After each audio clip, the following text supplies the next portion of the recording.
no texto que se encontra em Romanos, no capítulo de número 8. Romanos, capítulo de número 8.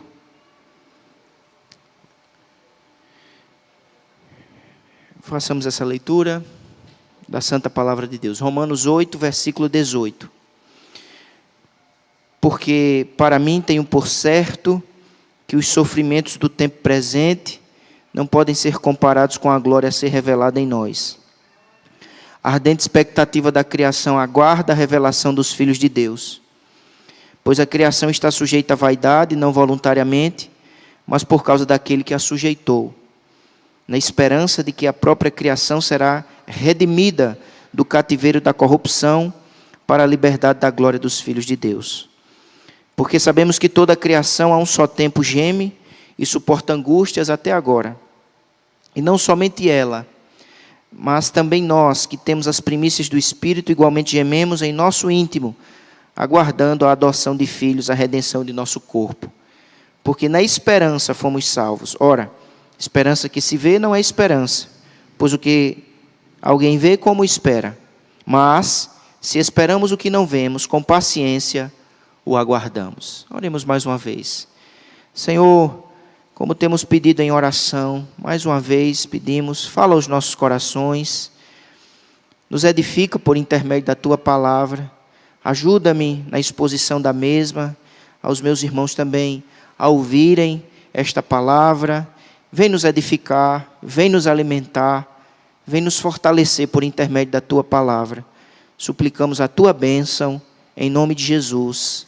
Amém e amém. Irmãos, há um comentário bíblico baseado nesse texto chamado A Perseverança Final dos Santos. É uma preciosa exposição, faz parte de uma série de comentários bíblicos escrito pelo pastor Martyn Lloyd-Jones. E esses textos, esse livro tem me ajudado muito na compreensão desse trecho da Palavra de Deus.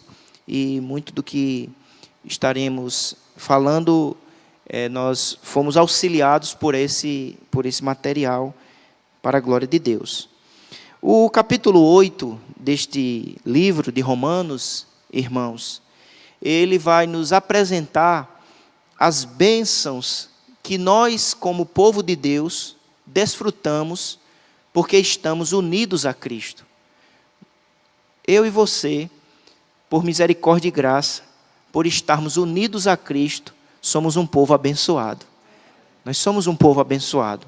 E o que o apóstolo Paulo vai nos apresentar, inspirado pelo Espírito Santo de Deus, são as bênçãos que nós desfrutamos por causa da nossa união com Cristo. Ele já começa o capítulo afirmando a primeira bênção, a bênção de estarmos livres de toda a condenação. Ele começa dizendo: nenhuma condenação há para os que estão em Cristo Jesus. Não há mais condenação para os que estão pela fé unidos a Cristo. A segunda bênção que o apóstolo Paulo descreve nesse capítulo 8 é a bênção, irmãos, de porque estarmos unidos a Cristo, nós sermos guiados pelo Espírito Santo. Ele vai falar isso do verso 14 até o versículo 16. Boa parte, na verdade, desse capítulo é exatamente uma exposição a respeito da ação do Espírito de Deus em nós. O Espírito nos guia, o Espírito Santo nos transforma, o Espírito Santo manifesta a presença de Cristo em nós, o Espírito Santo nos capacita a orar. Quando nós não sabemos orar, o Espírito Santo é o nosso intercessor. O Espírito Santo, ele testifica com o nosso espírito que somos filhos de Deus. Somos um povo abençoado, porque livres da condenação. Somos um povo abençoado, porque o Espírito Santo nos guia, nos transforma e nos capacita a viver as bênçãos espirituais. Conte as bênçãos, diga quantas são, e verás surpreso quanto Deus já fez. A terceira bênção que esse capítulo nos apresenta é a bênção que se descreve no versículo de número 17. Ele vai dizer que nós agora somos herdeiros de Deus e co-herdeiros com Cristo. Veja o que diz o versículo 17. Ora, se somos filhos, somos também herdeiros, herdeiros de Deus e co-herdeiros com Cristo. É bênção sobre bênção. Às vezes, irmãos, a gente só fica contando as dificuldades, as lutas, os problemas. Mas é necessário que pelos olhos da fé, firmados em Cristo, contemos também as bênçãos. Eu sou abençoado. Nós somos abençoados por intermédio de Cristo, livre de toda e qualquer condenação, templo do Espírito, morada de Deus pelo Espírito, herdeiro de Deus, co-herdeiro com Cristo. Amém? Louvado seja o nome do Senhor. Então, ele vai então mostrar, nesse versículo 17, irmãos, que nós somos herdeiros de Cristo, ou melhor, herdeiros de Deus e co-herdeiros com Cristo. E no mesmo versículo 17, o apóstolo Paulo diz o que é que nós herdamos de Cristo. Veja, se com ele sofremos, também com ele seremos glorificados. Vamos ler juntos o restante do versículo 17, a parte B. Se com ele sofremos, também com ele seremos glorificados. Somos herdeiros de Deus e co-herdeiros com Cristo. Herdamos de Cristo o quê? Herdamos de Cristo o sofrimento e a glória. É isso que ele está dizendo. Nós herdamos de Cristo o sofrimento e a glória. Se com ele sofremos, nós nos identificamos com Cristo, ou seja, o sofrimento nos identifica com Cristo, mas também o sofrimento nos prepara para a glória. Nós somos herdeiros de Cristo. A vida de Cristo foi marcada por uma vida de sofrimentos.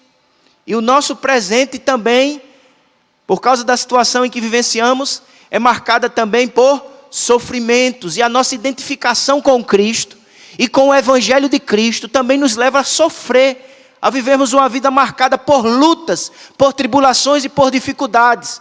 Mas o sofrimento me identifica com Cristo e o sofrimento me prepara para a glória. Nós somos herdeiros de Deus e co-herdeiros de Cristo. O que Cristo herdou, nós herdamos. Cristo herdou sofrimento, mas o sofrimento de Cristo o conduziu para a glória. Nós também enfrentamos lutas e sofrimentos, mas o sofrimento do tempo presente nos prepara para a glória. Louvado seja o nome do Senhor para sempre.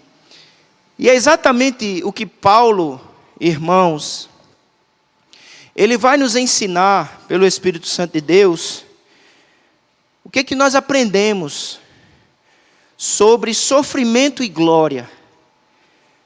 Como é que a gente vivencia esse relacionamento de sofrimento e de glória. E nós vamos ver aqui nesse trecho, que vai do verso 18 ao 25, que nós podemos aprender 3 verdades sobre este relacionamento entre sofrimento e glória. 3 verdades aprendemos. A primeira está nos versos 18 e 19. Nós aprendemos que os sofrimentos que agora experimentamos não se comparam com a glória a ser revelada em nós. É exatamente isso que nós lemos no versículo de número 18. Observe, Romanos capítulo 8, versículo 18. O apóstolo Paulo diz assim: porque para mim tenho por certo, eu estou convicto, eu concluo plenamente. E qual é a conclusão que ele tem? Que os sofrimentos do tempo presente não podem ser comparados com a glória a ser revelada em nós. A gente pode repetir esse versículo bem forte, irmãos, para fixar na nossa mente? Porque para mim tenho por certo que os sofrimentos do tempo presente não podem ser comparados com a glória a ser revelada em nós. Você tem essa certeza? Você tem essa convicção? Você já chegou a essa conclusão? Como chegou o apóstolo Paulo? Eu tenho certeza que os sofrimentos do tempo presente, Paulo, irmãos, ele é realista. Ele não nos apresenta uma ilusão, uma fábula. Ele é realista. Ele não vai dizer que se você se tornar um crente, você vai parar de sofrer, como muitos têm ensinado, que é só vitória, é ausência de sofrimento. isso não é verdade, isso não é real. Porque ele está dizendo que o tempo presente é marcado por lutas, por sofrimentos, por tribulações. É isso que ele usa a expressão. Tenho por certo que os sofrimentos do tempo presente. Ele, o apóstolo Paulo, servo de Deus, está escrevendo a uma igreja constituída de pessoas salvas pela graça. Mas ele diz que esse tempo presente, o tempo presente aqui é uma expressão que aponta para a ideia da primeira vinda de Cristo, a sua segunda vinda. É o tempo presente, é os últimos dias. Então esse tempo presente, e nós sabemos isso por experiência, irmãos, é marcado por lutas, tribulações, dificuldades. Mas aí ele vai fazer aqui algo extraordinário. Ele vai dizer que estes sofrimentos que marcam o tempo presente, que são reais, não podem ser comparados com a glória a ser revelada em nós. A palavra comparar aqui, ela aponta para a ideia de peso. Essa ideia de comparar, ela aponta tanto para a ideia de preço, como de peso. Então é como se ele dissesse, o preço, se você comparar o preço do sofrimento com o preço da glória, é tipo duas coisas que são absolutamente de valores, que tem uma diferença exponencial. E a outra palavra, a ideia de comparar aqui, é a ideia de peso. Ou seja, há um peso no sofrimento, há um fardo no sofrimento. Mas ele diz que esse peso que nós sentimos ao sofrer no tempo presente, esse fardo, esse peso, não se compara com o peso da glória. É exatamente o que ele diz, usando essa comparação, observa aí, em 2 Coríntios, capítulo 4, por favor, que é exatamente isso que o apóstolo Paulo vai dizer. Em 2 Coríntios, capítulo 4, versículo 17. 2 Coríntios 4, 17. Diz assim, olha.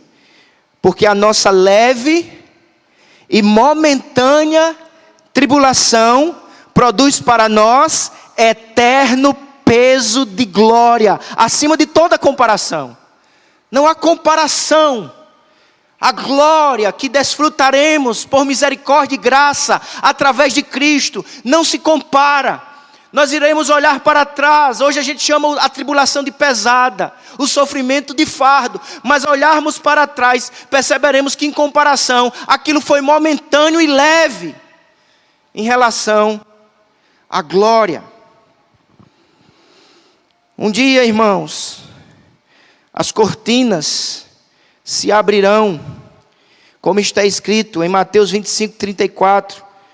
Então, ouviremos o rei dizendo, Mateus 25, 34, então dirá o rei aos que estiverem à sua direita, vinde, benditos de meu Pai, entrai na posse do reino que vos está preparado desde a fundação do mundo.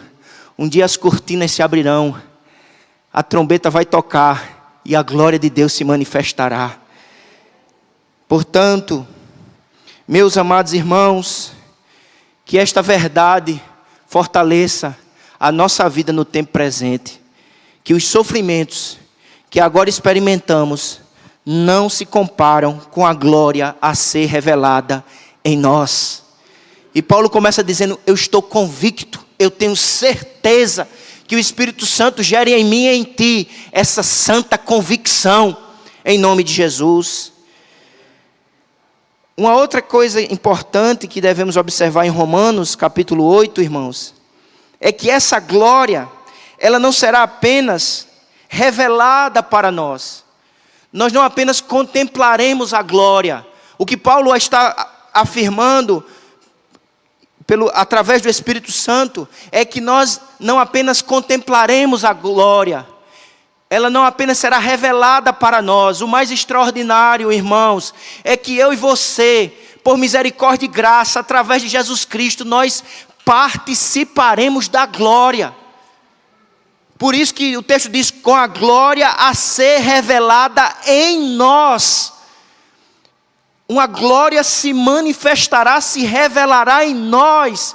Nós não apenas contemplaremos, ela não apenas se revelará aos nossos olhos, nós participaremos dessa glória. Glória em nós. Mateus 19, versículo 27, diz assim: Jesus lhe respondeu, Mateus 19, 27. Então lhe falou Pedro: eis que nós tudo deixamos e te seguimos, que será pois de nós? E o verso 28 diz o que, igreja? Jesus lhe respondeu: em verdade vos digo, que vós, os que me guiastes, quando na regeneração o Filho do Homem se assentar no trono da glória, também o que é que acontecerá? Vos assentareis em 12 tronos para julgar as 12 tribos de Israel. Está dizendo que eles não só contemplarão, eles participarão. Irmãos, esta verdade revelada pelo Espírito Santo de Deus para nós, através da Bíblia, é extraordinária. De que nós participaremos da própria glória que se revelará em Cristo. Veja Colossenses, por favor, capítulo 3, versículo 4.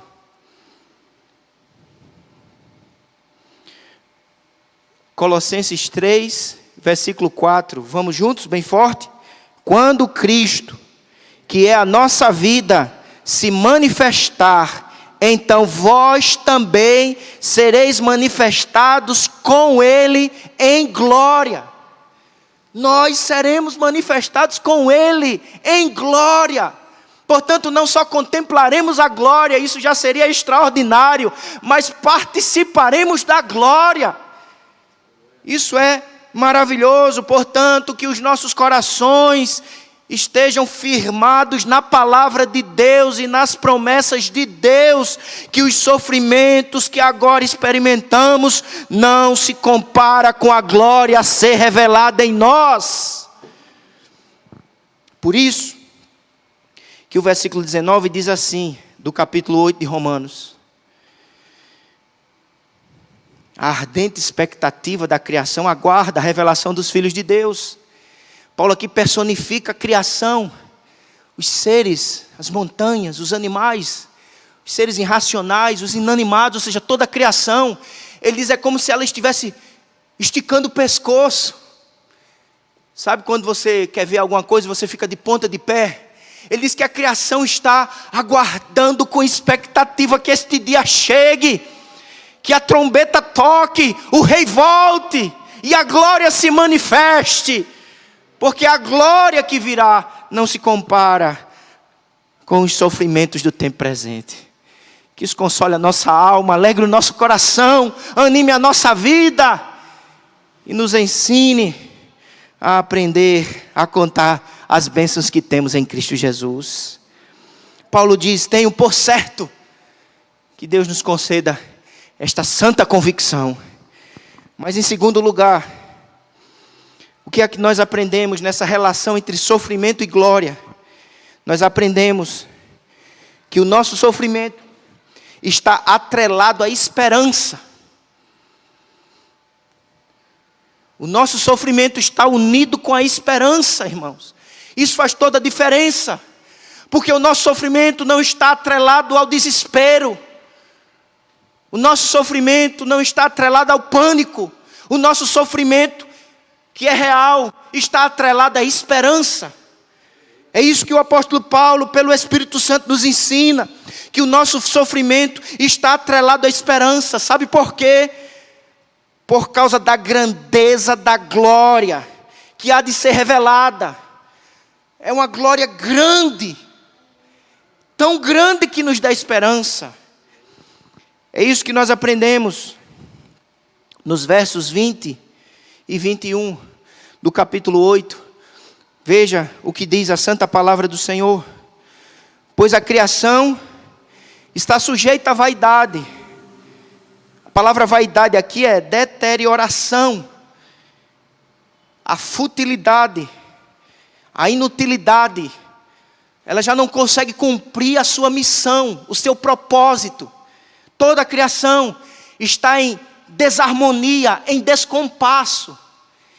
Toda a criação está num processo de corrupção. As coisas enferrujam, apodrecem, morrem. É a vaidade, é o vazio. Portanto, é isso que nós aprendemos da santa palavra do Senhor no verso 20. Pois a criação está sujeita à vaidade, não voluntariamente, mas por causa daquele que a sujeitou. E essas palavras nos remetem exatamente ao passado, ao livro de Gênesis.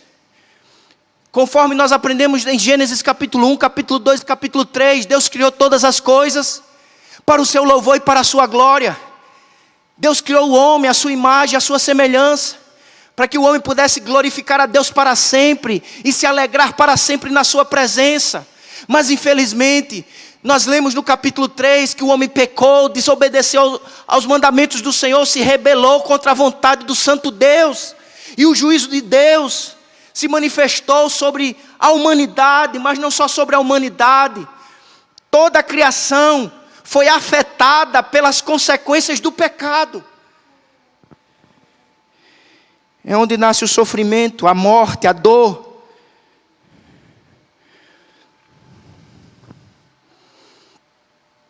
Mas é interessante que no versículo 20, Paulo fala dessa vaidade, dessa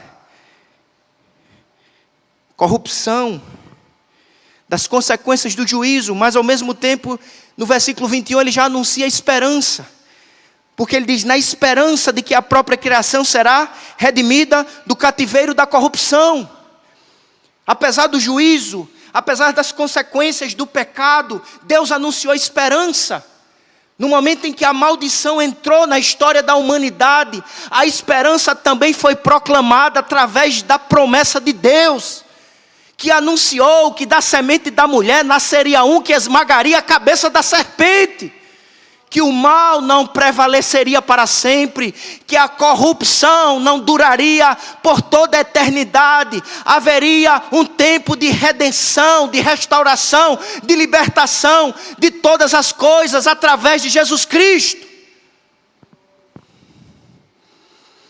Na esperança de que a própria criação será redimida do cativeiro da corrupção, para a liberdade da glória dos filhos de Deus. Veja, irmãos, que nesses 2 versículos, o apóstolo Paulo, por intermédio do Espírito Santo, está nos ensinando a respeito da grandeza da glória. A glória não só afetará seres humanos salvos em Cristo, que são chamados aqui de filhos de Deus e libertos. A glória é tão intensa, tão grandiosa, que afetará os filhos de Deus, salvos pela graça, e a própria criação. Por isso que a palavra do Senhor diz que haverá um novo céu e uma nova terra. A glória é grande, profunda, intensa. Louvado seja o nome do Senhor. A esperança. Portanto, nosso sofrimento está atrelado à esperança, por causa da grandeza da glória. Você está certo disso? Firmado a respeito disso, meu irmão, a grandeza da glória vindoura será vista na glória de Cristo. É o que diz o versículo 17. É grande essa glória. E essa glória será vista na glória de Cristo. A última frase do versículo 17 diz isso. Também com Ele seremos glorificados. Ele manifestará a glória. Então o texto está dizendo que a grandeza da glória vindoura será vista na glória de Cristo, em primeiro lugar. Ele será glorificado. E todos os textos que falam da volta, falam da glória. Por favor, abra sua Bíblia em Mateus 24, 30. Mateus 24, 30.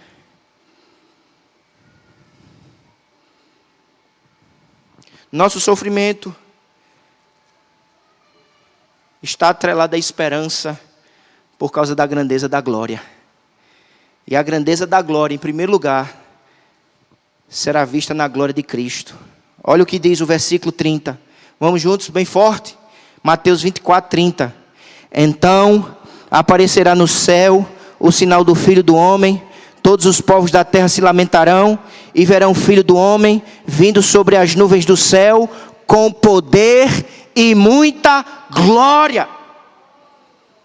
A grandeza da glória vindoura será vista na glória de Cristo.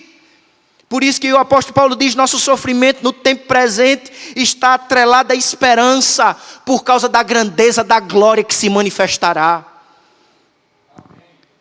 Abra sua Bíblia, meu amado irmão, em 2 Tessalonicenses, capítulo de número 2. Esse trecho fala do homem da iniquidade, que é o anticristo. Mas veja, que aparece também poder e em eficácia de Satanás. Mas o que eu quero chamar a atenção dos irmãos é no versículo 8 que diz: então será de fato revelado o iníquo, a quem o Senhor Jesus matará com o sopro de sua boca e o destruirá pela manifestação da sua vinda. A vinda do Senhor é gloriosa, poderosa e destruirá todo o mal. Diga assim: meu sofrimento está atrelado à esperança, por causa da grandeza da glória. Mas veja, irmãos, outro texto, por favor. Tito, capítulo 2.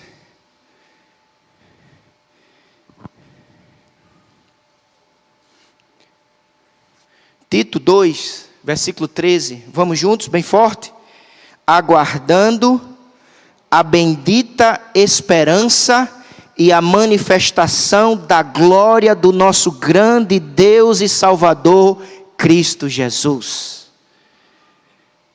Grandeza será vista em Cristo Jesus. Mas a grandeza da glória, irmãos, vindoura, será vista também em nós. Olha que coisa extraordinária. Olha o que a palavra do Senhor nos revela.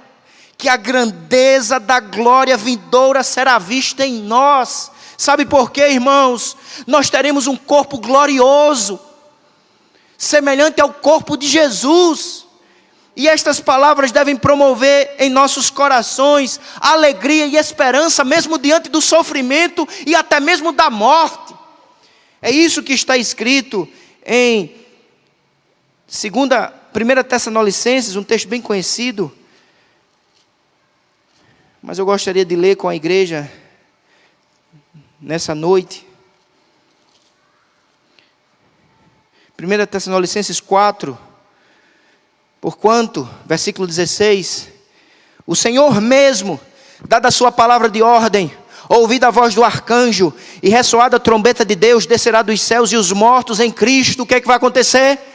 Ressuscitarão primeiro, depois nós, os vivos, os que ficarmos, seremos arrebatados juntamente com eles, entre nuvens, para o encontro do Senhor nos ares, e assim estaremos para sempre com o Senhor. Os mortos em Cristo ressuscitarão, e os que estiverem vivos no momento da sua chegada, serão transformados para desfrutar em glória, da glória do Senhor.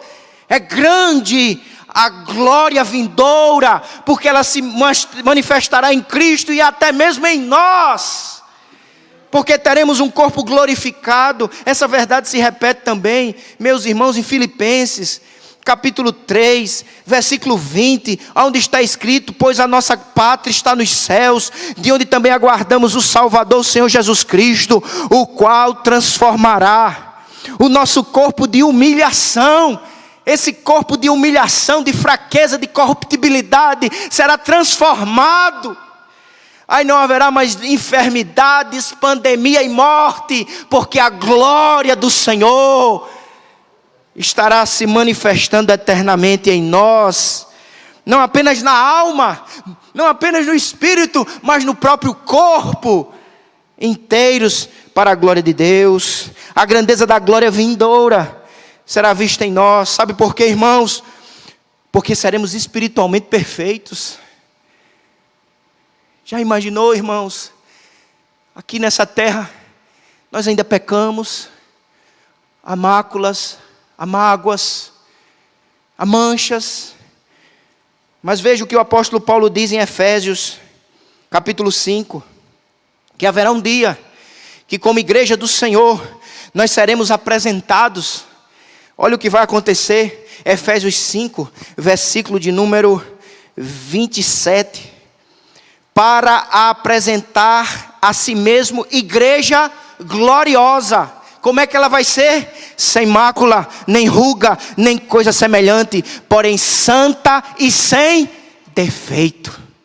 Agora defeitos, agora mácula, rugas, mas o noivo está trabalhando, de maneira que um dia não haverá mais essas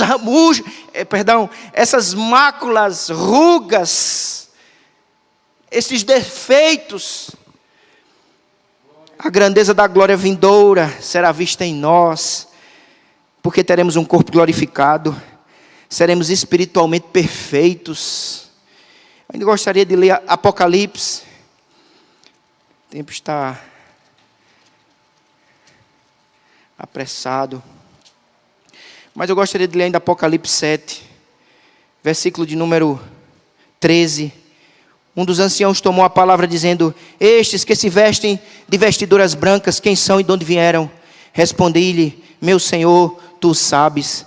Ele então me disse: são estes os que vêm da grande tribulação, lavaram suas vestiduras e as alvejaram no sangue do Cordeiro, razão porque se acham diante do trono de Deus e o servem de dia e de noite no seu santuário, e aquele que se assenta no trono estenderá sobre eles o seu tabernáculo. Jamais terão fome, nunca mais terão sede, não cairá sobre eles o sol, nem ardor algum, pois o Cordeiro que se encontra no meio do trono os apacentará e os guiará para as fontes da água da vida, e Deus lhe enxugará dos olhos toda lágrima. Nosso sofrimento está atrelado à esperança por causa da grandeza da glória que será revelada em Cristo e em nós.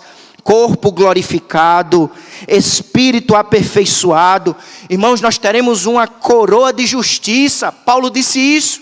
A coroa de justiça está reservada para os servos do Senhor. Teremos um reino preparado. Vinde benditos para o reino preparado. Cumpriremos um ofício de rei. Seremos juízes. Você crê nessa verdade? Veja o que está escrito em 1 Coríntios 6,3. Para não ficar só nas minhas palavras.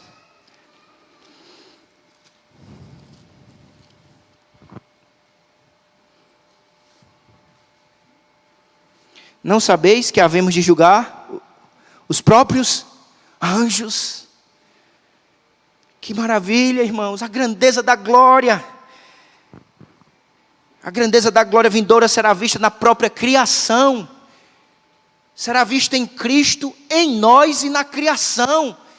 Por isso que diz a ardente expectativa da criação. Porque a própria criação, seres inanimados, animais, montanhas, rios, eles também serão atingidos pela manifestação desta glória vindoura. E se cumprirá a profecia que está registrada em Isaías, capítulo 11, versículo 6, que diz assim, Isaías 11, versículo 6, diz assim a santa palavra do Senhor: o lobo habitará com o cordeiro, e o leopardo se deitará junto ao cabrito, o bezerro, o leão novo e o animal cevado andarão juntos, e um pequenino os guiará. A vaca e a ursa pastarão juntas, e as suas crias juntas se deitarão. O leão comerá palha como boi, a criança de peito brincará sobre a toca da áspide, e o já desmamado meterá a mão na cova do basilisco. Não se fará mal nem dano algum em todo o meu santo monte, porque a terra se encherá do conhecimento do Senhor, como as águas cobrem o mar. A grandeza da glória que se manifesta em Cristo, em nós e em toda a criação. Novo céu e nova terra. Por isso que Jesus diz lá em Mateus 19, 28, será o dia da regeneração de todas as coisas. Por isso que em Atos 3, 21, por favor, observe na Bíblia, que ela nos convença destas verdades. Atos 3, 21, olha o que diz: o apóstolo Pedro pregando, ele diz assim, Atos 3:21, ao qual é necessário que o céu receba até os tempos da restauração de todas as coisas, de que Deus falou por boca dos seus santos profetas desde a antiguidade. Haverá um dia de restauração de todas as coisas. Aquilo que o primeiro Adão perdeu, o segundo Adão, Jesus Cristo, restaurou, restituiu. Aquilo que o primeiro Adão falhou, o segundo Adão, Jesus Cristo, conquistou e se manifestará na grandeza da glória vindoura. Louvado seja o nome do Senhor. E por último, irmãos, voltemos para a última lição de Romanos 8. Só para não esquecermos, a primeira, os sofrimentos que agora experimentamos não se comparam com a glória a ser revelada.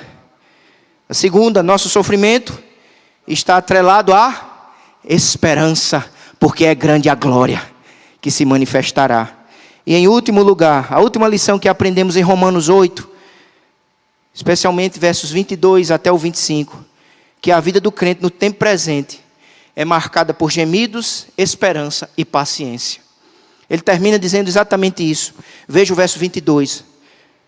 Porque sabemos que toda a criação a um só tempo geme e suporta angústia até agora. Mais uma vez ele afirma a realidade do gemido, da angústia, do sofrimento, que atinge a criação.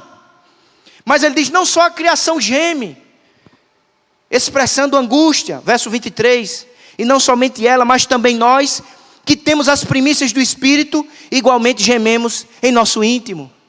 É uma realidade complexa, tensa, porque de um lado experimentamos o céu, de um lado nós já experimentamos as primícias, ou seja, os primeiros frutos dessa glória, a presença do Espírito, o perdão de pecados, a presença de Deus que nos consola, nos fortalece. De um lado experimentamos o céu, mas por outro lado ainda gememos com lutas, tentações, angústias e tribulações.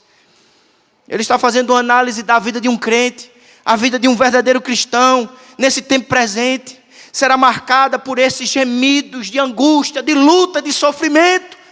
Mas ao mesmo tempo, a vida de um verdadeiro crente é também marcada pela esperança. Por isso que ele diz, no verso 23, temos as primícias do Espírito,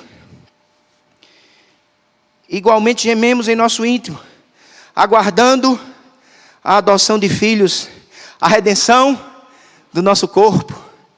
Um dia a angústia vai acabar, o gemido vai cessar e nós seremos redimidos, glorificados em corpo e desfrutaremos plenamente de corpo, alma, todo o nosso ser, da glória de Deus, da presença de Deus, de um novo céu e de uma nova terra. Por isso que ele vai dizer no verso 24, porque na esperança fomos salvos. Ora, esperança que se vê, não é esperança, pois o que alguém vê, como espera. Nós não vemos, mas estamos certos e seguros que aquele que prometeu é fiel para cumprir. A nossa esperança está certa e segura, porque a nossa esperança não está no homem, não está na força da carne, do dinheiro, nem dos homens. A nossa esperança está em Cristo Jesus, que já garantiu o perdão dos nossos pecados, a nossa presente santificação e garantirá a glória vindoura. A glória é garantida por Cristo, por isso que a nossa esperança nele é firme, segura. Então Paulo está dizendo, Paulo usa essas três palavras que descrevem a nossa caminhada nesse tempo presente. É gemido, é luta, mas é também esperança. E a esperança que nos leva à paciência, e a paciência nos conduz de novo à esperança. Veja o que ele diz no versículo de número 25. Mas, se esperamos o que não vemos, com paciência o aguardamos. Sofrimento, esperança, paciência. Paciência, esperança. Esperança, paciência. Com paciência esperamos. Nunca, irmãos, venhamos nos surpreender com o que está acontecendo com este mundo. Não nos surpreendamos, porque a própria palavra diz que a criação geme. Nunca fixe sua fé e esperança em alguma coisa que o homem possa fazer. Estejamos sempre conscientes que a nossa salvação aqui e agora ainda não se completou. Nós fomos salvos, estamos sendo salvos e seremos salvos.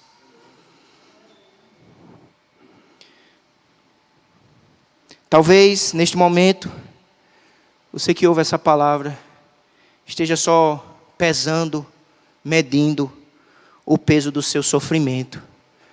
Mas nessa noite, o Senhor te chama a lembrar-se do peso da glória.